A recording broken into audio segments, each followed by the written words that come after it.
Bonsoir, bonsoir à tous. Bienvenue à notre Bible Study, ce que nous faisons chaque mercredi.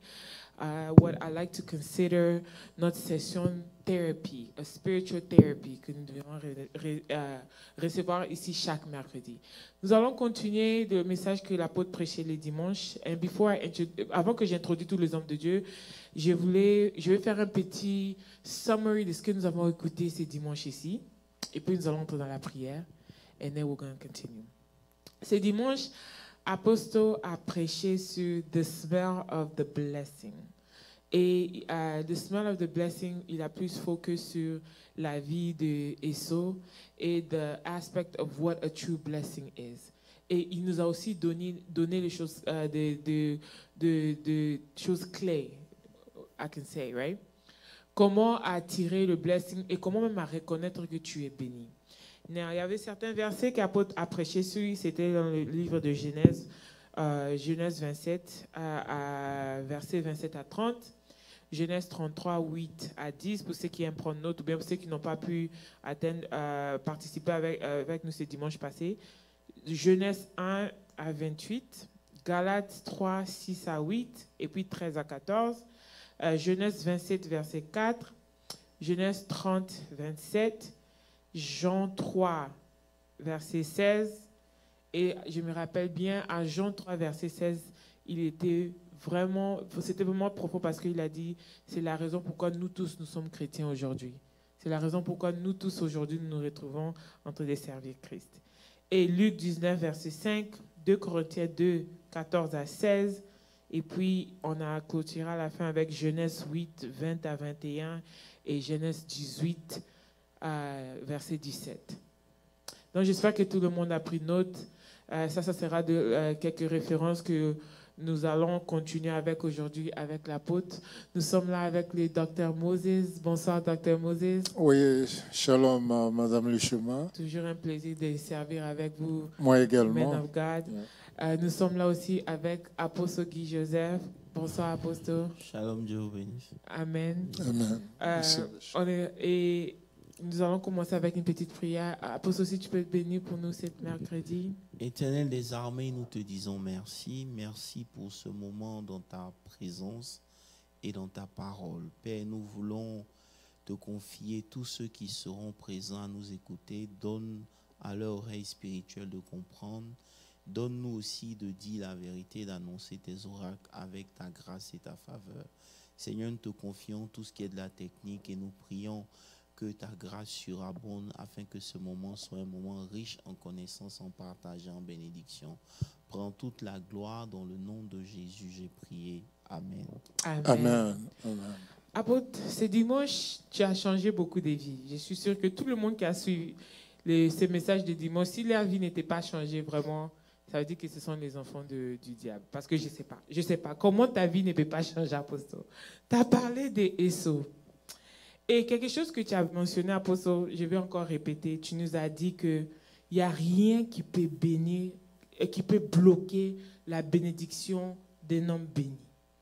Jusqu'au point, quand tu parlais de Jacob dans la maison de Laban, tu nous as encore aidé à tous les Africains qui suivent pour nous dire que même si tu as des parents sorciers, c'est impossible pour eux de bloquer ta bénédiction parce que tu es béni.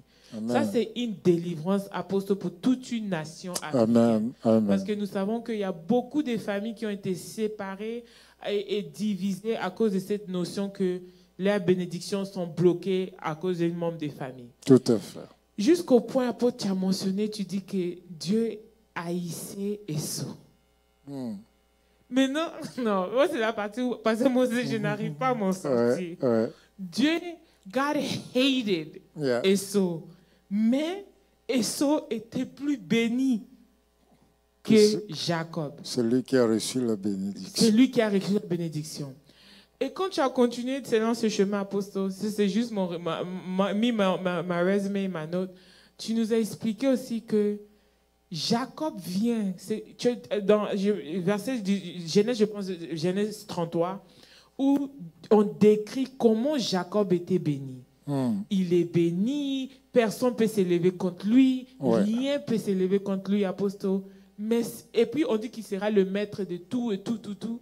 Mais c'est lui qui part et il appelle celui qui est soi-disant maudit maître. Et quand il arrive, il envoie des cadeaux à son frère parce qu'il reconnaît qu'il a dû faire du mal à son frère. Tout à fait. Son frère qui ne devait pas être béni lui dit, mais c'est quoi tu me donnes en fait? Apôtre, c'est la vie de tous les chrétiens. La majorité, apôtre, on souffre. Donc, je voulais qu'on continue, apôtre, que tu nous expliques encore profondément. Pasteur Moses, je vais commencer d'abord avec vous, papa. Qu'est-ce que vous avez retenu de ces messages de dimanche? Parce que si moi je continue, je ne pense pas que vous allez avoir le temps de parler. Je pense que tu as déjà résumé tout le message. Et si on avait des questions, je pense aussi que tu as répondu aux questions. Parce que, comme tu l'as dit, comment est-ce que celui qui a reçu la malédiction, entre guillemets, est plus béni que celui qui a reçu la bénédiction? Et il y a une chose étonnante dans cette histoire d'Ésaü. Une personne que Dieu haït devient prospère quand même. Cela veut dire qu'il n'y a rien qui peut t'empêcher d'être prospère sur cette terre. Amen. Si Dieu lui-même... Ok. Non. En fait, on peut juste, c'est même plus la peine de débat, on peut juste rester là. Je veux dire que c'est toute une nation, tout un continent sera délivré par ces messages apostoliques. Parce que la Bible dit que Dieu nous aime nous tous. Mais non, aujourd'hui on vient d'apprendre, peut-être qu'on a oublié, qu'il y a des gens, Dieu haït. Et il est, mais malgré que le créateur de tous les ciels et la terre te déteste, mais tu deviens prospère. Apôtre, ce mystère, tu dois l'expliquer. J'espère que tout le monde est prêt à comprendre. Parce que si ça nous délivre, apôtre, à Quit Church. Really? OK. En tout cas, merci, grâce, pasteur Moses. Ce que je veux dire, je veux commencer par dire que ce n'est pas moi qui dis, c'est la parole de Dieu. Oui, bien sûr. Oui, bien sûr. Parce que, non, je sais pourquoi je précise. La première des choses, c'est que pendant qu'on est en train d'échanger, Dieu et moi, sur cette notion, parce que pour moi aussi c'était un problème, le Seigneur m'a fait comprendre qu'il est temps que nous passons de l'information à la compréhension. Amen. Beaucoup de chrétiens ont les informations, mais ils ne comprennent pas en fait. Vous comprenez? Et ça, c'est la seule personne sur la terre que Dieu a déclaré ouvertement que je hais. Et là, je suis dans Romains 9, le verset 13. Selon qu'il est écrit, j'ai aimé Jacob et j'ai haï Isaïe. Quand on parle de haïr quelqu'un, ce n'est pas que tu ne l'aimes pas, mais tu as un sentiment de haine toward that person. Et je sais pas moi. Et depuis le sein de sa mère, on a vu que Isaïe est quelqu'un qui était combattu. Parce qu'il y avait des palabres dans le ventre de sa mère. Sa mère va consulter Dieu. Et Dieu lui dit, il y a deux nations. Il y a un qui sera plus grand que le plus petit sera plus grand que le premier. Vous connaissez la prophétie. Donc déjà dans le sein de sa mère, il se battait. Et c'est pour cela que vous voyez qu'il y a des destinées, il y a des vies où avant leur naissance, il y a toujours un combat autour d'eux. Ce genre de personnes, c'est des enfants qui ont une grâce spéciale. Amen. Est-ce que vous comprenez un peu? Donc déjà, il est combattu à ce niveau-là. Et la Bible nous dit, je suis dans Genèse 25, verset 22, les enfants se heurtaient dans le sein et elle dit, s'il en est ainsi, pourquoi je suis enceinte? Ça veut dire qu'il y avait tellement de rivalité entre Esaïe et Jacob. La maman a commencé à se demander, mais pourquoi j'ai autant de douleur? En réalité, c'était un combat entre Esaïe et Esau. Et puis, comment il s'appelle? Jacob. Maintenant, au verset 24, la Bible dit, quand les jours où elle devait accoucher s'accomplissent, voici les deux jumeaux dans le ventre. Le premier est sorti. Il était entièrement roux, comme un manteau de poil, et on lui donna le nom d'Esau. Ensuite sortit le premier, dont la main tenait le talon d'Esau. Ça veut dire qu'il ne voulait pas que Esau sorte avant lui. Bon, bref, vous comprenez un peu. Et là, on lui a donné le nom. Donc, on voit que déjà, voici un homme qui, depuis le sein de sa mère, il y a des combats. Ça veut dire qu'avant même que tes parents te mettent au monde, il y a eu toute une histoire. Il y a des combats. Pendant qu'elle est enceinte, il y a des combats. Maintenant, quand il naît aussi, la Bible dit de façon claire que Rebecca, la maman, aimait Jacob plus que lui, parce que elle s'est mise en accord avec lui pour lui voler, avec Jacob, pour lui voler sa bénédiction. Et la partie qui moi m'a choqué, c'est le verset 28, où la Bible dit que Isaac aimait Ésaü parce qu'il mangeait du gibier. Amen. Et Rebecca aimait Jacob. Donc, ce n'est même pas moi-même qui le dis, ce n'est pas mon imagination. C'est-à-dire que lui, son papa l'aimait simplement parce qu'il lui donnait du gibier à manger. Tu comprends un peu? Donc, voici un enfant qui, Dieu ne l'aime pas. Ses parents l'aiment, son père l'aime pour une raison, sa mère ne l'aime pas, son frère le combat.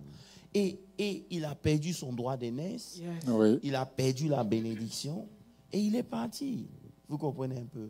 Et c'est en cela que tout le mystère de la bénédiction s'explique. Amen. Vous comprenez un peu? Et comme on a vu, quand ils se sont rencontrés 21 ans après, celui qui n'avait pas reçu la bénédiction est celui qui était au-dessus de celui qui avait reçu la bénédiction.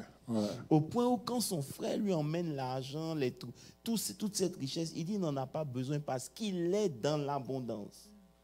Tu comprends? Et moi, la partie qui m'a choqué, c'est que Jacob s'est prosterné 7 fois. J'arrive devant lui. Alors que son père, en le bénissant, avait dit que tu seras au-dessus de tes frères. Vous comprenez un peu? Donc, comment celui qui est au-dessus vient se prosterner vers celui qui est en dessous? C'est en cela qu'on a besoin de rentrer dans la parole pour parler du mystère de la bénédiction. Si vous lisez bien, quand son père le bénissait, son père a parlé de son épée. Ça veut dire que c'est à la sueur de ses efforts qu'il va pouvoir briser le joug de son frère. En réalité, lorsqu'on regarde la vie aujourd'hui, si on veut être pratique, combien de chrétiens ont une compagnie qui impacte le monde? Ça veut dire qu'on est tous en train de se prosterner devant Ésaü, alors que c'est nous qui avons la bénédiction. Donc, ça, c'est une parenthèse. Des gens qui n'ont pas la bénédiction, c'est ceux qui embauchent ceux qui ont la bénédiction. Qui dominent. Vous comprenez? Donc, celui qui doit dominer ne domine pas, et celui qui ne devrait pas dominer, c'est lui qui domine. Parce qu'en réalité, comme on l'avait dit depuis le début, toutes les bénédictions sont enveloppées dans le sacrifice. My God. Et malheureusement, dans l'église, beaucoup de gens prient sans vouloir faire de sacrifice. Et c'est là où tout se joue. Parce que même les enfants du monde, ils rentrent dans le sacrifice dans les domaines où ils doivent être. Ça veut dire qu'on a dit que le sacrifice devient maintenant ce qui donne la bénédiction à tous ceux qui s'y investissent. Amen. Le sacrifice, maintenant, est la clé de la vie chrétienne. C'est en cela que nous avons introduit Jésus pour dire que Dieu lui-même, il a montré que pour pouvoir obtenir quelque chose, il faut un sacrifice. C'est pour ça qu'il a tant aimé le monde qu'il a donné son fils. Parce qu'il voulait plus. Donc, il a sacrifié quelque chose. Donc, en quelque sorte, le sacrifice, c'est quand tu t'abstiens de quelque chose ou tu renonces à quelque chose pour le moment pour obtenir quelque chose de plus grand. Vous comprenez? Isaac avait un fils. Il a sacrifié son fils pour avoir une multitude de fils. Abraham. Vous comprenez un peu? Donc, le sacrifice devient maintenant indispensable. Et c'est ce qui manque dans nos églises, dans notre vie chrétienne. Pour introduire ce en fait. Voilà. So, you have to continue in that, parce que c'est ça même que je tentais de penser à Pasteur Moses quand on parle de Esau et puis Jacob. C'est le monde en pratique. Après, c'est où on se retrouve aujourd'hui. Même quand on parle au niveau des entreprises ou bien même de la vie, les gens qui sont plus bénis, si tu leur poses des questions, la majorité, they don't believe in God. Et la vérité, c'est quoi? Ça veut dire que lorsqu'on regarde un homme qui est béni, on voit seulement l'aspect de la beauté où il est aujourd'hui.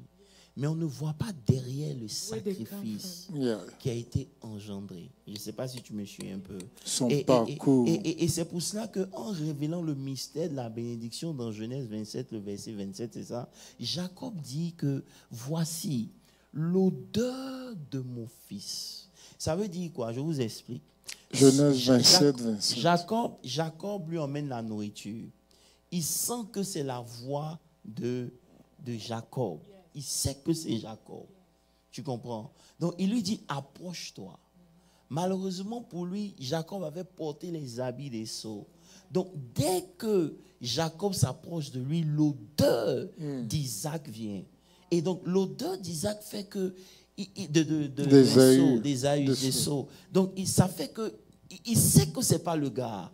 Mais l'odeur est tellement forte qu'il est obligé de le bénir. Déjà ici, ça montre une clé importante. Lorsqu'il y a un sacrifice quelque part, la bénédiction est obligée d'opérer. No matter what. Peu importe. Man. Tu comprends? Et ça, vous le prenez dans n'importe quel domaine de nos vies. Là où il y a un sacrifice constant, même quand tu ne méritais pas, à cause de tes sacrifices, la bénédiction, la porte est obligée de s'ouvrir. Vous rencontrez des gens à qui on a refusé le boulot, mais ils sont toujours devant la porte. Ils demandent toujours, arrivé à un certain moment, la personne en a marre. Et dit, tu sais quoi, viens.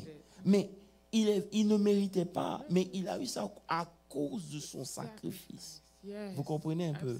Et c'est en cela que beaucoup de chrétiens, on a reçu la bénédiction, on est béni de Dieu, mais on ne voit pas cela parce qu'il y a quelque chose qui manque, c'est le sacrifice. Mais Apostle, est-ce qu'on peut dire que nous, on a reçu la bénédiction by adoption? C'est parce que là, souvent, c'est difficile pour nous. Comme par exemple, quand on dit que normalement c'est le peuple d'Israël, that God blessed, and then bon, we were adopted through Christ. Is that what it is? Is that a little bit of ce qui, à quoi ressemblent Jacob et Esau? C'est un peu ça. Okay. Ben, là, bon, je ne veux pas rentrer dedans parce que c'est un peu ça. Mais la vérité, c'est quoi? C'est que même quand on a reçu la bénédiction par adoption, la manifestation de cette bénédiction exige le sacrifice. Amen. Tu comprends? Amen. C'est en cela que vous allez voir que lorsque même Esau quitte, il n'a pas reçu la bénédiction. Mais le principe de bénédiction reste le même. C'est l'odeur. Maintenant, l'habit ne produit pas l'odeur de lui-même. Il faut que quelqu'un l'ait porté. Et lorsque tu portes là, tu dois faire quelque chose pour dégager une odeur. Vous comprenez un peu? Donc, ayant compris cela, il s'est mis au travail. Et ça fait que finalement, son travail a ouvert des portes dans sa vie au point où celui qui vient vers lui, il le regarde, il dit non, moi, je suis dans l'abondance, je n'en ai pas besoin. Maintenant, son frère qui reconnaît que c'est parce que l'odeur a été dans l'habit et que c'est pour cela que son père l'a béni, exige de lui de prendre cette bénédiction, sinon il sera frappé. C'est ce que la Bible dit. Vous comprenez? Donc, c'est très important. Donc, Esau comprend que même si j'ai perdu quelque chose, mais c'est moi qui ai produit la chose. Je ne sais pas si monsieur. Non, mais c'est pour ça qu'un homme qui est béni, on ne peut pas dire c'est fini pour lui. C'est clair. Parce que ce qu'il a produit avant, là, il faut simplement qu'il reparte là où il a commencé. C'est ça. Et il peut encore reproduire ça. Et les hommes qui sont bénis, il faut avoir peur d'eux. Parce que quand il dit c'est fini, c'est là que ça commence. C'est là même que ça commence. J'ai envie de dire, Bishop, cette histoire d'odeur-là, il faut qu'on comprenne très bien. Parce que l'odeur, comme tu l'as si bien dit, c'est notre transpiration. Or, la transpiration vient d'où? Ça vient de notre corps. Ça vient des efforts physiques, de l'énergie qui produit le corps. Et la science même définit la sueur comme étant le sang de l'homme. Donc, vous voyez, dire que c'est l'odeur des seaux, il pouvait reproduire ça autant qu'il voulait, et surtout que son père lui a donné la clé. Voilà, et c'est clair.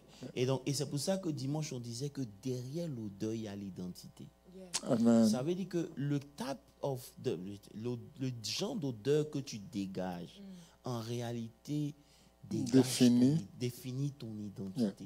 Ça veut dire que pour pouvoir prendre la bénédiction de son frère, il a utilisé l'odeur, parce que l'odeur l'a identifié à son frère. Donc l'odeur que nous transportons nous identifie dans le monde spirituel. Amen. Gloire à Dieu.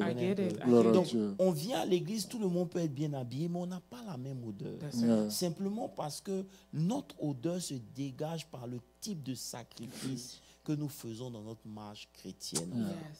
Yeah. Vous Amen. me comprenez un We peu? understood. Voilà. Understood. Donc, derrière l'odeur, il y a notre identité. Oui. Derrière l'odeur, il y a l'état de notre cœur. Yeah. Derrière le sacrifice. Ça veut dire que nos sacrifices définissent l'état de notre Notre cœur, Pasteur cœur. Moses. Yes. Vous comprenez Yes. un peu? Le cas d'Abel et Caïn. Voilà, justement. Non seulement ça, on disait que Dieu, quand Jésus, même dans le temple, Oui. voulait Oui. mesurer l'amour Yeah. que les gens avaient pour Dieu, ce n'était pas dans les paroles, C'est ça. c'était dans leur sacrifice. Fric. C'est pour ça que Jésus se mettait à côté du panier et puis il pouvait regarder, il pouvait voir qui aimait vraiment Dieu. Oui. Parce Ouais. qu'il a dit, ils ont donné le De superflu. lait superflu. Mais cette femme, elle a donné tout ce qu'elle avait. Yeah. Vous comprenez un peu? Donc, au travers les sacrifices que nous donnons, Dieu mesure notre amour. Amen. Vous me Amen. suivez? C'est pour ça que vous allez voir que dans notre marche chrétienne, arrivé à un certain moment, Dieu va exiger de nous de sacrifier quelque chose. Oui. En Comme le réalité, cas d'Abraham. Voilà. En réalité, ce n'est pas que Dieu veut quelque chose, mais le sacrifice est le seul moyen pour Dieu de lutter contre l'idolâtrie dans notre vie. My God. Ouais. Ouais. Parce que ce que tu ne peux pas sacrifier Devient est ton ton idole. Dieu. My God. Ben oui. C'est pour ça que souvent Dieu va te regarder et puis va dire, fais cette offrande. Mais tu ne peux pas le faire simplement parce que l'argent est devenu ton maître. Yes. Vous comprenez un Yes. peu? Et Preach, Apostle. non, parce que quand on parle souvent, on pense qu'on parle on veut l'argent. Non, c'est une réalité. Ça veut dire que lorsque tu ne peux pas sacrifier quelque chose, Yes. ça devient au-dessus de toi. Amen. Tu Yeah. comprends un peu? Amen. Et donc souvent, Dieu est obligé d'utiliser la notion de sacrifice Yes. pour nous empêcher de rentrer dans l'idolâtrie. Yes. C'est pour ça qu'il dit à Abraham, Yes. sacrifie-moi ton fils, Yes. celui que tu aimes. Yes. Yes. Tu comprends un peu? Yes. Abraham n'a jamais sacrifié Isaac. Yes. Tu comprends un peu? Yes. Mais dans le cœur d'Abraham, Isaac était déjà mort. Mort. Donc quand Dieu voit ça déjà, il dit ne sees mets pas this. la main sur lui. Parce que ce que je voulais voir là, j'ai C'était vu. ton cœur. Donc en réalité, ce n'est pas ton argent que Dieu recherchait en fait. Tu vois un peu? Mais c'était l'obéissance à ce que lui, il t'a dit de faire. Amen. Et c'est là où beaucoup de chrétiens ne réussissent pas.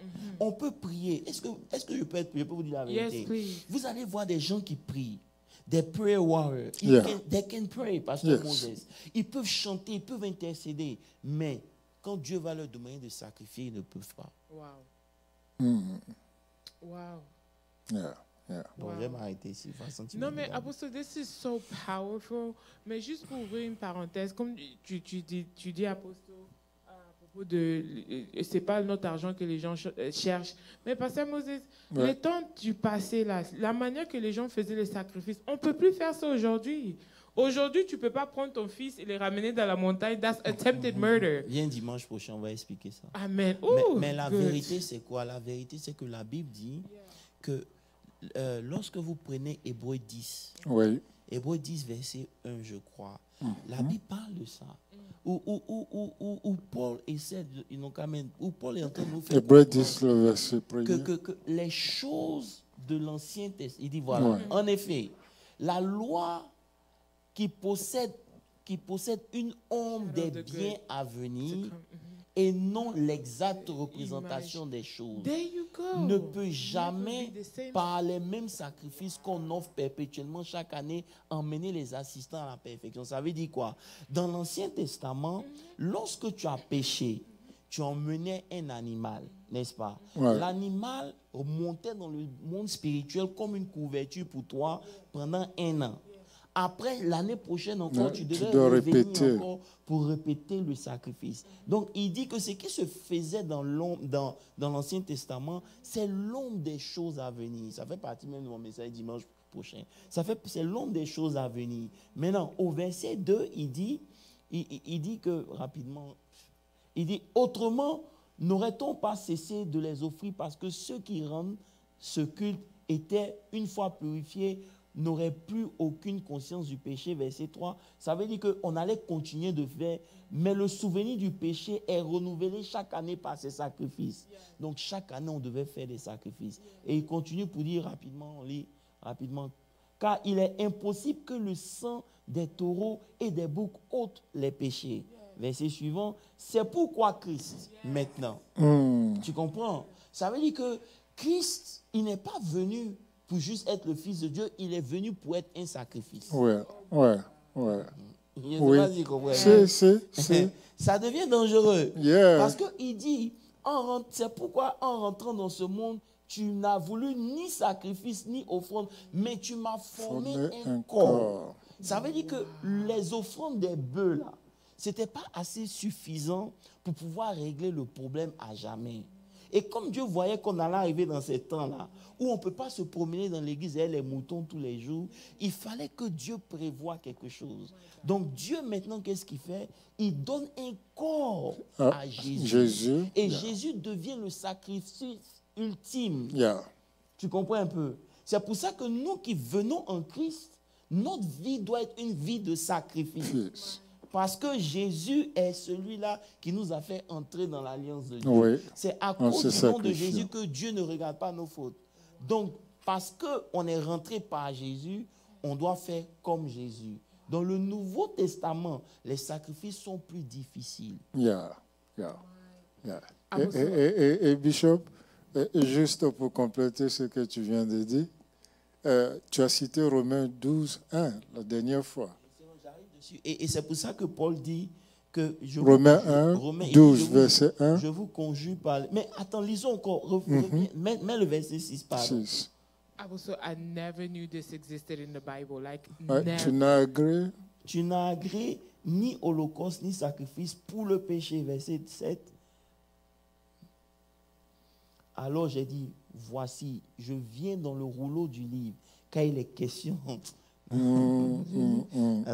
rempli. C'est rempli. Donne-nous juste un peu. Puis... Non, en fait, c'est ça. Et c'est pour ça que la Bible dit, dans 1 Pierre 2, le verset 5, la Bible dit, et vous-même, étant et comme des pierres vivantes. Hébreu, voilà. Et dit, et vous-même, comme des pierres vivantes, édifiez-vous pour former une maison spirituelle, un saint sacerdoce, afin d'offrir des victimes spirituelles.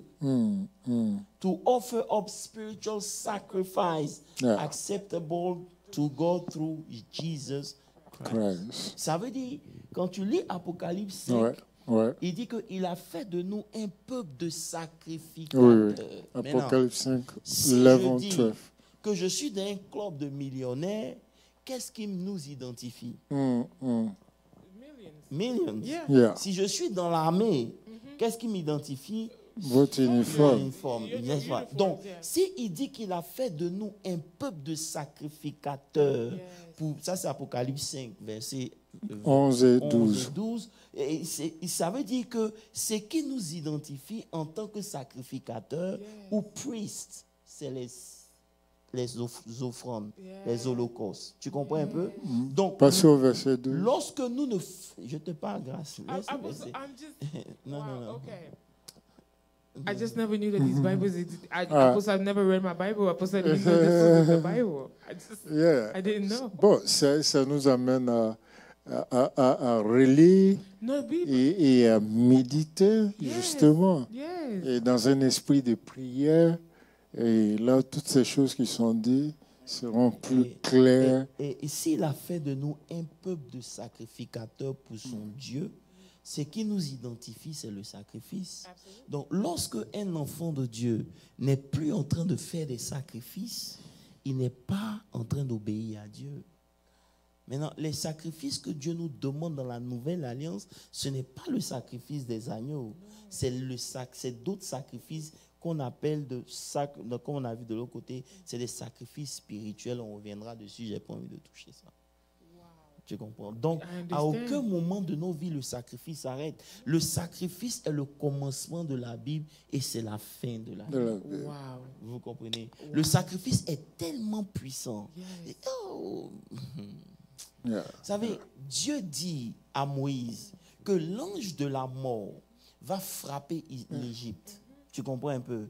Mais je ne peux pas empêcher l'ange de la mort Ouais. de vous frapper, vous. C'est ça. Mais je peux te donner une clé. C'est ce qu'on appelle la connaissance spirituelle. C'est ça. Vous savez, il y a des combats que vous pouvez vaincre Amen. Yeah. par la connaissance spirituelle. Amen. C'est- Vous comprenez? Amen. Donc, Yes. il lui dit, prenez un agneau, un animal en fonction des familles. Oui, oui. Tuez-le, sacrifiez-le et mettez le sang sur le linteau des portes. Mm. Tu comprends un peu? Sacrifiez-le pourquoi?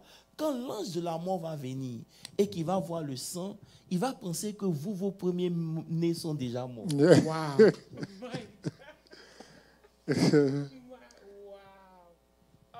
Non, je m'arrête ici. Yeah. No, Apostle, Yeah. this is it. This is our therapy sessions right here. Apostle, we comprends? need this. Yes. Donc pour pouvoir, Dieu ne peut pas empêcher la mort de venir sur la terre, sur le territoire. Oui. Mais il donne à ses enfants des moyens, Des moyens pour de échapper. pouvoir échapper à la mort. Le seul problème, c'est que les moyens que Dieu nous donne exigent le sacrifice. Yeah. Et c'est là où nous sommes bloqués. Vous comprenez un peu? Comme on disait la dernière fois dans l'Antichrist, prenons ensemble, je crois que c'était dans Daniel 9, où l'Antichrist viendra, il va combattre les holocaustes. C'était Daniel 9. Daniel 9, oui, je crois. Daniel 9. Laissez-moi trouver ça.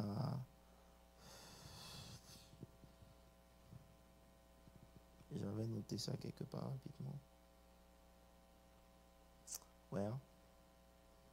Si je ne trouve pas, c'est pas grave. C'est dans Daniel 9, je crois, le verset 12. Jean-Yves, essaie de trouver ça pour moi.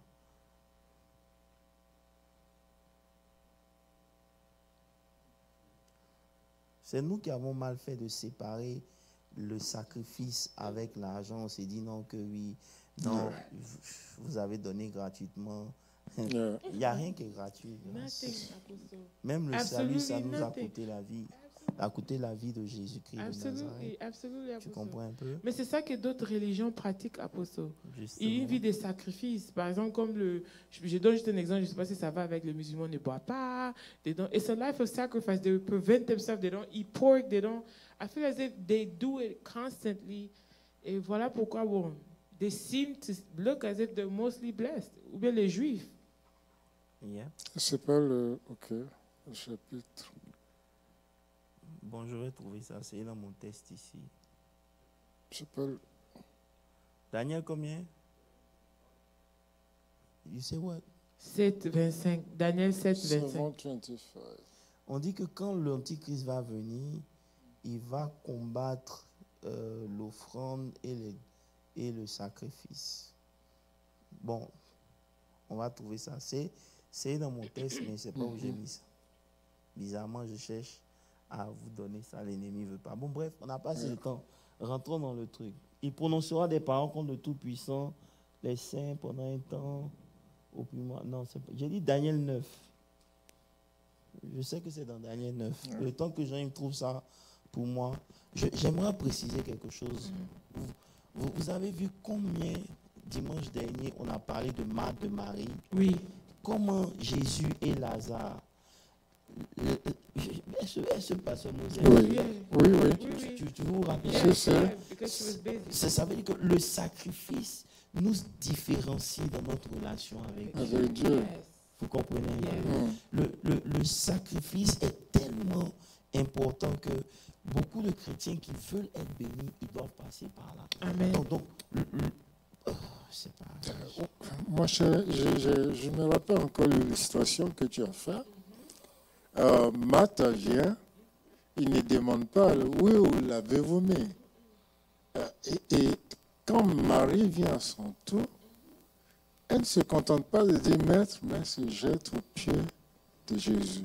Moi, ça m'a vraiment touché. Et Tu as dit qu'il a eu compassion Yeah. vers Marie. Il a eu compassion. maintenant, lorsqu'on parle du sacrifice, vous devez comprendre que le sacrifice dégage une odeur. Ça peut être pour nous rien, mais devant Dieu, c'est important. La Bible dit dans le livre de Genèse 8, verset 20, que Noé bâtit un autel à l'Éternel. Et il prit des bêtes pures de tout et tous les oiseaux purs, et il offrit des holocaustes sur l'autel. L'Éternel sentit l'odeur agréable.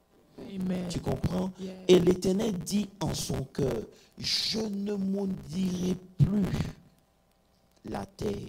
Est-ce que vous comprenez un peu? Donc l'odeur est quelque chose, l'holocauste ou le sacrifice qui dégage une odeur agréable est capable de changer le plan de Dieu. Donc, ce que nous les chrétiens, on a, peut-être qu'il faut que je prêche de ça dimanche sur l'importance du sacrifice. En fait. Parce que le sacrifice est ce qui engage l'intervention divine. C'est la nourriture des esprits. Vous ne pouvez pas adorer Dieu qui est esprit sans qu'il y ait des sacrifices qui l'accompagnent. C'est impossible. Et pour répondre à ta question, c'est à cause de ça que les gens de l'autre côté avancent. Vous allez voir que même dans le monde séculaire, les occultistes, les mystiques, eux tous, ils utilisent la loi du sacrifice. Lorsque tu veux quelque chose, ils vont te demander, est-ce que tu es prêt à payer le prix sacrifice? Et lorsque tu décides de le faire, automatiquement, ça engage un esprit qui vient t'assister pour que tu puisses atteindre tes objectifs. So no matter how bad it is qu'on leur demande de faire quelque chose, parce qu'ils font ce sacrifice-là, ça leur attire, je peux dire une bénédiction, parce qu'ils deviennent riches, ils ont plus de pouvoir. And sacrifice answers to that. Le sacrifice réagit dans le monde spirituel. Là où il y a un sacrifice, le divin est activé. Tu comprends un peu? Le divin est activé. C'est pour ça que, voilà, c'était dans Daniel 9, verset 27. Il dit, comme je disais, c'est tellement puissant, l'ennemi essaie de nous voler ces choses. Tu comprenez un peu? Il dit, il fera une solide alliance avec plusieurs pour une semaine, et durant la moitié de la semaine, il fera cesser le sacrifice et l'offrande. Et then le dévastateur commettra des choses plus abominables. Ça veut dire que ce qui empêche le dévastateur de commettre des choses, c'était l'offrande et le sacrifice. Mais lorsqu'il va faire une alliance avec plusieurs, il va réussir à faire cesser ça. C'est pour ça que dans l'église, le message qui est prêché, oh non, il ne faut pas payer ta dîme. Oh non, mais attendez. Vous voulez marcher avec Dieu sur quelle base? Je ne comprends pas. C'est pour ça que moi, je ne perds pas mon temps dans ce genre de discussion. Parce que lorsque vous comprenez ce qu'on est en train de dire, pour votre salut, ça a commencé un sacrifice. C'est la seule chose qui engage votre amour vis-à-vis de Dieu. C'est la seule chose qui engage même l'idolâtrie, qui vous permet d'être à l'abri de l'idolâtrie et du matérialisme. Tu comprends un peu? Parce que lorsque Dieu vous demande de sacrifier, automatiquement votre cœur se détache de ces choses. Vous comprenez? Donc, l'ennemi va réussir à nous enseigner, à inculquer un certain nombre de choses. Et beaucoup de chrétiens qui ne payent pas, par exemple, le dîme, sont confortables. Et ils espèrent que Dieu agisse et les bénisse. Je vais vous montrer qu'est-ce qu'il va vous montrer. Allons dans Malachie. Ils n'aiment pas les Malachie. Allons dans Malachie. Ils n'aiment pas les Malachie. Non, vous allez comprendre que c'est quelque chose qui m'a choqué et qui fait que vis-à-vis de Dieu, l'argent ne sera jamais un problème pour moi. Parce que j'ai compris pas. Quand Dieu me dit fais, je ne réfléchis pas. Amen. Regardez ce que Dieu dit dans Malachie 1, verset 6. Il dit, un homme honore son père et un serviteur son maître. Si je suis père, où est l'honneur qui m'est dû? Si je suis maître, où est la crainte qu'on a de moi? Dit l'Éternel des armées, à vous sacrificateurs qui méprisez mon nom et qui dites en quoi nous t'avons méprisé. Et que Dieu est en train de discuter avec le peuple, les sacrificateurs, puis il dit, mais vous me volez. Et les gens disent, mais comment on te vole? Maintenant Dieu est en train d'expliquer. Vous offrez sur mon autel des aliments impurs. Et vous dites, en quoi nous t'avons profané? C'est en disant, la table de l'Éternel est méprisable. Quand vous offrez, écoutez maintenant, un sacrifice bête aveugle, n'est-ce pas normal? Une bête aveugle. C'est ça. Voilà, n'est-ce pas normal? Quand vous m'offrez une boiteuse ou infime, n'est-ce pas normal? Offrez-la donc à ton gouverneur. te recevra-t-il bien, te fera-t-il bon accueil, dit l'Éternel des armées. Est-ce que peut m'arrêter ici? Yes. Oh, wow. Yeah. En anglais, même l'apôtre ça dit, is that not evil? En anglais. And when you offer me a lame and a sick, is that not evil? Ça veut dire que Dieu est en train de dire quelque chose gratuit. Nos sacrifices sont un élément déterminant dans l'accueil de nos requêtes de prière. Il dit, si vous donnez des mauvaises choses à vos gouverneurs, est-ce qu'ils vont vous recevoir? Donc c'est une manière de dire que avant même de prier là, il faut te rassurer que ton gouverneur peut te recevoir. Ce n'est pas seulement demandant pardon pour tes péchés. Non, il y a toute une attitude. Si ce que tu donnes à Dieu, toi-même ton Père ne peut pas accepter, Dieu ne peut pas accepter. Donc, il est en train de nous faire comprendre que vous faites des offrandes qui sont aveugles, vous donnez des choses qui ne sont pas bonnes, et vous vous étonnez que je n'écoute pas vos prières. Ouais. Donc, tes sacrifices déterminent, grâce, écoute-moi bien, déterminent si tes prières sont recevables. Il y a des gens qui sont priés depuis des années pour quelque chose. Dieu n'ouvre pas la porte. Tu sais pourquoi? Parce qu'il y a quelque chose que tu ne fais pas. Yeah. Et comme il ne se sent pas honoré, il n'a pas besoin d'agir. N'est-ce pas? Et il dit encore, non, vraiment, lequel de vous fait... Bon, laissons ça même. Allons maintenant dans Malachie 2. Ce qui est grave encore, c'est dans Malachie 2. C'est là même que j'ai eu peur. Yeah. Et si vous nous suivez, suivez bien ce verset-là. Il dit, Malachie 2:2, il dit, si vous n'écoutez pas, si vous ne prenez pas à cœur de donner gloire à mon nom, dit l'Éternel des armées, j'enverrai parmi vous la malédiction et je maudirai vos bénédictions. Oui, je les maudirai parce que vous ne les avez pas, à cœur. Et voici, je détruirai vos semences et je jetterai des excréments au visage. Les excréments des victimes que vous sacrifiez et vous emporterez avec vous. Est-ce que vous comprenez ce que ça veut dire? What does that mean, Apostle? Grâce, Now il I'm dit, worried. Oh my God. Vous êtes bénis. Yes. Mais si vous ne m'honorez pas, je ne vais pas vous enlever la bénédiction. Yeah. Parce qu'on ne peut pas maudire celui qui est béni. Yeah. Mais j'enverrai la malédiction dans votre bénédiction. Ça veut dire que vous êtes bénis, mais vous ne sentirez pas la bénédiction parce qu'il y a la malédiction qui s'est attachée à ça. Donc, au lieu que ça vous enrichisse, ça devient un problème. Wow. Ça fait réfléchir. This is scary. Ça fait réfléchir. Lorsque Dieu ne se retrouve pas dans ce que tu fais ou dans ce que tu gagnes, peu importe, ça devient un problème. Ça fait peur. Il dit, je ne vais pas vous enlever votre bénédiction. C'est pas comme si tu enlevé ton travail. Hein. Yeah. Tu auras ton travail, mais ton travail là, ça ne va pas te permettre d'arriver quelque part. Wow. Alors, que ceux qui ont des oreilles écoutent ce que l'Esprit dit à l'Église. Amen. Yeah. Donc, en fait, c'est ça. Donc, le sacrifice devient maintenant un élément indispensable pour notre bénédiction.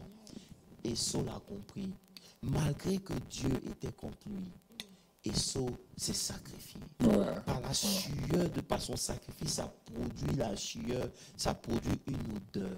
Et quand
Alors, Apostle, sur Malachie D, où tu dis que,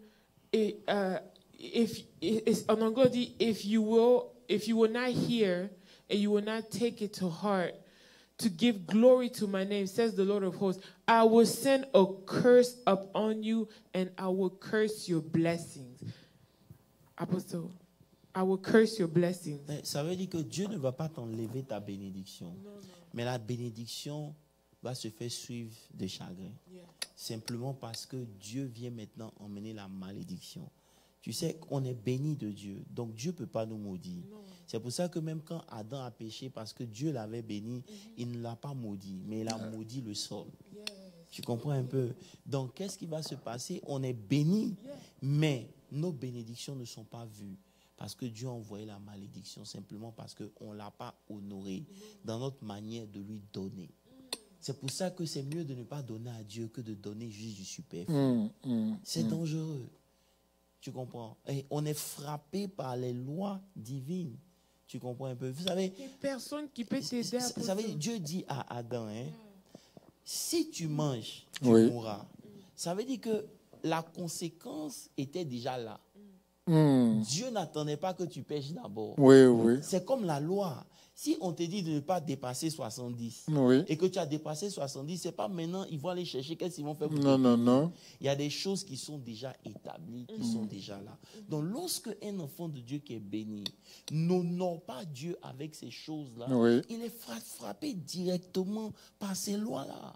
Ça ne sert à rien. Vous allez jeûner, crier, prier, mais vous êtes toujours bloqué. Pourquoi? Parce que ces principes sont établis. Et c'est des choses qui détruisent la vie des chrétiens. Tu comprends un peu? Ouais, Voilà. ouais. Ça va? Yes. Ok. Voilà. Donc, lorsque vous voulez que Dieu entende favorablement vos requêtes, vous devez vous rassurer qu'il peut accepter vos requêtes, comme on a dit dans Malachie. C'est ça. Il dit, ce que vous n'allez pas donner à vos gouverneurs Oui. pour qu'ils vous reçoivent, ce n'est pas moi qui Ne vous l'apportez pas à mon Et hôtel. après, moi, ce qui m'intéresse, Pasteur, c'est que ce n'est pas ta parole, en fait, c'est dans la Bible. C'est Et je clair. pense que notre problème, on ne pense pas que c'est dans la Bible. On pense que ce sont les hommes de Dieu qui les disent, ou bien c'est l'air. Mais voilà, c'est Dieu lui-même qui dit ce que tu ne vas pas donner. Non, c'est maintenant, c'est ce que tu ne vas pas donner à ton enfant, ou bien à ton Oui. mari, Oui. ou bien à ton boss, Moi, j'ai à posé- ton travail. Au niveau des services dans l'église. Mais c'est Pourquoi ce qu'on on fait. les fait à l'église? Mais c'est la même chose, Yeah, Apostle. C'est yeah. pour ça Nous que- sommes Et invités à c'est pour ça donner que le Esson meilleur. sera toujours devant. Wow. Yeah. Pasteur Moselle, je te poser une question. Mhm. Est-ce que Samuel était un Lévi? Non, non, non. C'était un Éphraïtien. Mais, À cause de l'offrande de sa mère, il est devenu sacrificateur en Israël. Elle Sacrificateur n'a pas compris. et juge. c'est-à-dire Samuel, que avant, Dieu avait choisi les Lévites. C'est pour ça que Élie et ses fils servaient. Yes. Mais Samuel, il n'était pas qualifié. Non. Mais Samuel est né comme un sacrifice. Oui. Elle dit, si Dieu me donne un enfant, I will je give le it back donne to him. à Dieu. Yes. Donc Dieu envoie un sacrifice qui lui plaît. Malgré que les sacrificateurs font des Et choses ça, qui ne lui plaisent pas, yeah. Dieu envoie. Et même quand la Durant parole sa de vie. l'Éternel était rare, oui, lui, oui. il entend. Ça veut dire quoi? Si quelqu'un sacrifie dans le domaine où Dieu t'a appelé, Dieu est capable de lui donner ta position. Yeah. Et Bishop, ce que tu dis est tellement peu- fort. En fait, Can you? Madame le schéma, Dieu lui-même dit à Moïse, il dit qu'il n'y ait point de sacrificateur en Israël s'il n'est pas descendant d'Aaron. C'est la loi de Dieu. C'est Dieu qui a établi. Et c'est le même Dieu maintenant qui vient poser Samuel et il met les autres au chômage. Oh, wow. Et il a dit une parole à Élie qui me fait peur. Il dit, non seulement je vous suspends, mais ta descendance viendra mendier son pain. Toute une génération, Apostle. Wow. C'est-à-dire que Wow, ce wow. qui était réservé au fils d'Élie, Dieu l'a donné à Ah, Samuel. Samuel. Parce que lorsque il s'agissait d'offrir à Dieu, les fils d'Élie prenaient les parties grasses et ils donnaient les parties qui n'étaient pas bonnes, Chétif. chétives à Dieu. Donc Dieu, à cause de leur comportement vis-à-vis du sacrifice, Dieu les a écartés. Donc, ça veut dire que dans ton domaine, si quelqu'un fait le sacrifice qu'il faut, Dieu est capable de lui donner ce qui te devait te revenir. Mais Apostle, tu entends des petits domaines, tu peux donner quelques exemples pratiques aussi pour que les gens comprennent bien, Apostle, parce que souvent on aime éloigner ça de notre vie de tous les jours, en fait, Apostle. Non, grâce. Ça veut dire que ce n'est pas en dehors de ta vie de tous les jours. Yes. Ça veut dire, par exemple, si Dieu t'appelle à faire de grandes choses, Dieu va te tester. Dans les tests que Dieu va te faire, tu dois veiller, réussir. Si tu ne réussis pas et que quelqu'un d'autre fait les tests que Dieu voulait, Dieu va lui donner, maman. C'est pour ça qu'on dit, dans les talents, on a arraché à celui qui n'avait pas.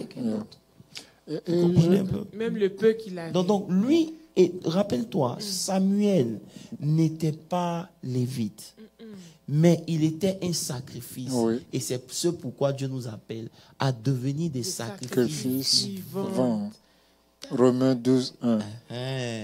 Ça veut dire que les choses là n'étaient pas pour nous, mais notre vie de sacrifice fait que maintenant on a ça. Tu comprends? Donc, même si on est dans le Nouveau Testament, dans la Nouvelle Alliance, la vie de sacrifice s'impose à nous. Voilà, c'est tout ce que je peux dire. Wow, Apostle. Apostle, vraiment, Pasteur Moses, Apostle, merci pour ce message. Merci beaucoup, Apostle. Merci d'avoir ouvert notre esprit. Vraiment ouvrir notre esprit. Parce que, Apostle, il y a même des versets qui sont sortis ici. Moi-même, j'avoue que je n'ai jamais su que ça existait dans la Bible. Ouais. Et je suis sûr qu'il y a beaucoup d'entre nous qui ne savaient pas. Et encore une fois, ça nous ramène dans le fait qu'on comprend maintenant pourquoi Dieu dit qu'on périt par manque de connaissances, en fait. Et on continue à vivre une vie isolée, une vie malheureuse. Par contre, on crie Jésus, Jésus partout. Une vie médiocre. Médiocre, Pasteur Moses. On crie Jésus partout qu'on va, on se lève pour Christ, on met dans des postes, mais on ne reflète pas l'odeur des gens bénis, en fait. En fait, Apostle, I feel as if this should be the message de le reste de l'année, quoi. Parce que si 2025, parce que Apostle, we're in a quarter century. Tu sais qu'en 2020, on peut comprendre l'importance des sacrifices dès maintenant, avant de rentrer dans 2025. Apostle, ça doit changer. Parce que après tout le temps que nous avons passé à l'église... Il y a une chose que tu as dit qui est très importante. Oui, papa. Les gens de l'autre côté, et ils ne refusent pas de faire le sacrifice. Non. Ils le font. Oui. Et Pasteur Moses, je peux prendre un simple exemple. Toute une nation, n'importe où, CEO comme celui qui nettoie la toilette, quand on dit c'est l'heure de prière, ils arrêtent tout. Moi, j'ai vu des CEO arrêter de meeting, sortir de leur le first class, partir se mettre à genoux pour prier. Ça veut dire que it's a whole nation. Non seulement ça, et matériellement aussi, ils sacrifient. Dans le spirituel, quand on leur réclame le sang, ils sacrifient. Ils font toutes ces choses, je dirais, réprouvées par Dieu, mais ils s'enrichissent. Ça veut dire que la bénédiction est enveloppée dans le sacrifice. Amen. Le sacrifice produit l'odeur. Yes. L'odeur attire les esprits. Amen. Donc, l'odeur dont on parle que tu dois avoir en 2025, c'est l'odeur qui sort de ta qualité de vie chrétienne. Amen. C'est le moment de confesser tes péchés, de clean up ta vie, de ranger un certain nombre de choses. C'est le moment de faire quelque chose pour préparer 2025. Amen. Parce que l'odeur que tu veux transporter en 2025, ça ne peut pas être l'odeur du péché. Amen. Ça ne peut pas être l'odeur de comment ça s'appelle ça, voler Dieu. Non.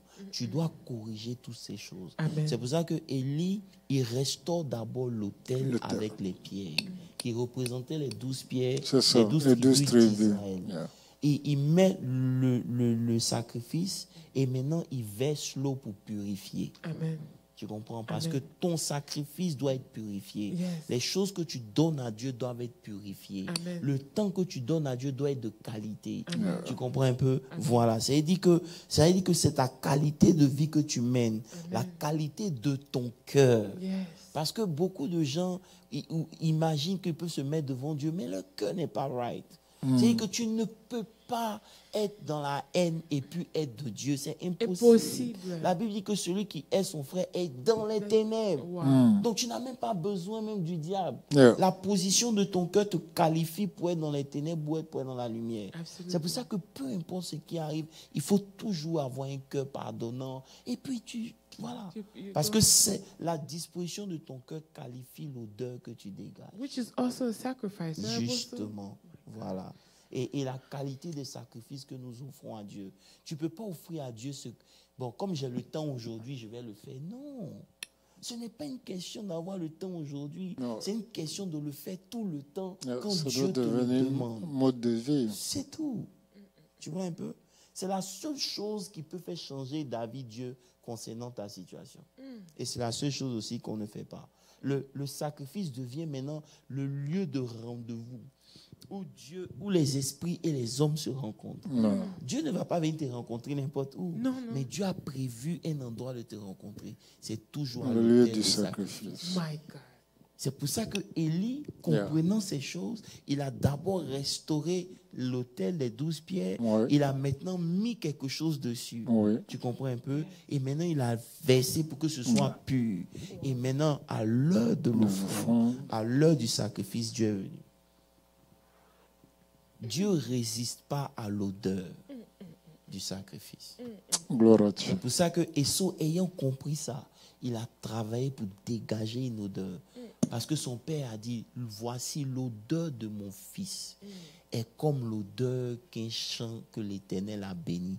Ça veut dire que si vous sentez un champ qui sent bon, c'est l'odeur d'Ésaü. Donc si moi-même j'ai cette odeur-là, Jacob peut prendre mon habit, il n'y a pas de problème. Wow. Voilà, nous sommes arrivés à la fin de notre Bible Study. Vraiment, j'espère que tout le monde était vraiment béni aujourd'hui. Et si vous voulez encore, pendant cette semaine ici, prenez votre temps de réécouter ces messages. Commencez d'abord avec celui des dimanches et puis vous allez entrer à celui de mercredi pour mieux comprendre pour ceux qui ont manqué le culte de mercredi. On était vraiment bénis par les hommes de Dieu ici avec nous aujourd'hui. Apôtre, moi particulièrement. Merci souvent, beaucoup, Bishop. Si tu me vois, je ne sais pas quoi dire. Apôtre, mais ma vie doit changer. C'est impossible. Amen. Voilà. Alors, je dis Amen. Amen, Pasteur Moses. Nous sommes à la fin de notre Bible Study. J'espère que vous êtes bénis. Et pour ceux qui ont des questions, bien sûr, continuez à envoyer vos questions.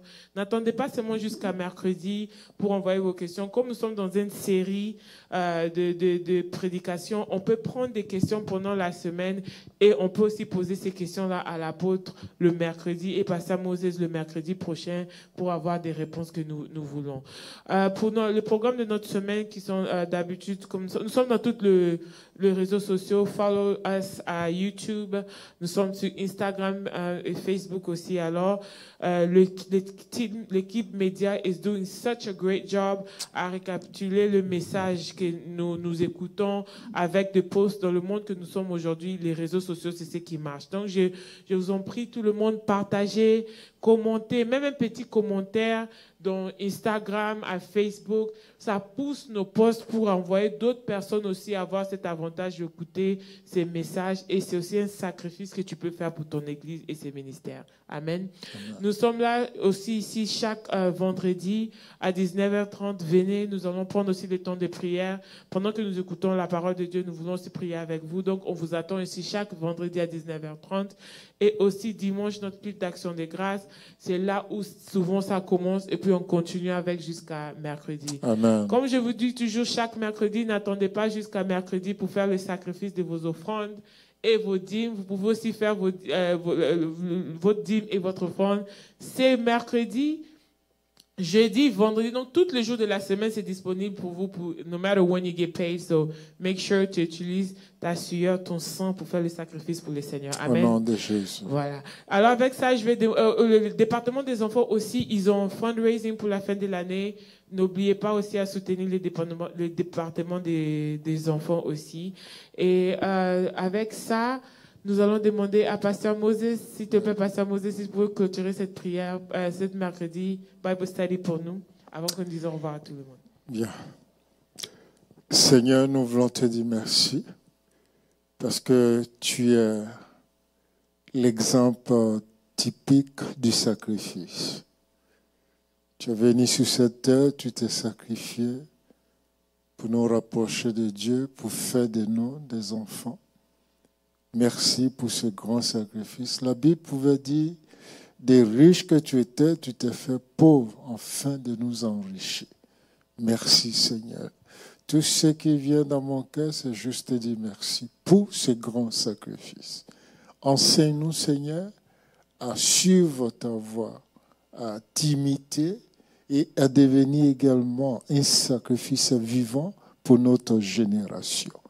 Et comme l'a dit ta servante, ton peuple périt par manque de connaissances. Merci pour un temps pareil où tu as inspiré ton serviteur, le bishop Tano, pour ouvrir notre esprit sur la valeur du sacrifice, sur l'importance du sacrifice et comment le faire de bon cœur. Merci Seigneur, car tu disposes nos cœurs non seulement à recevoir ces enseignements, mais aussi à les mettre en pratique. Bénis le reste de la soirée, bénis l'équipe technique, bénis l'équipe médiatique, bénis toute ton Église, bénis ton serviteur et ta servante ici présent, et que ton nom soit toujours glorifié dans nos vies. C'est au nom de Jésus que nous avons prié. Amen. Amen. Amen. Que Dieu vous bénisse et bonne semaine à tous.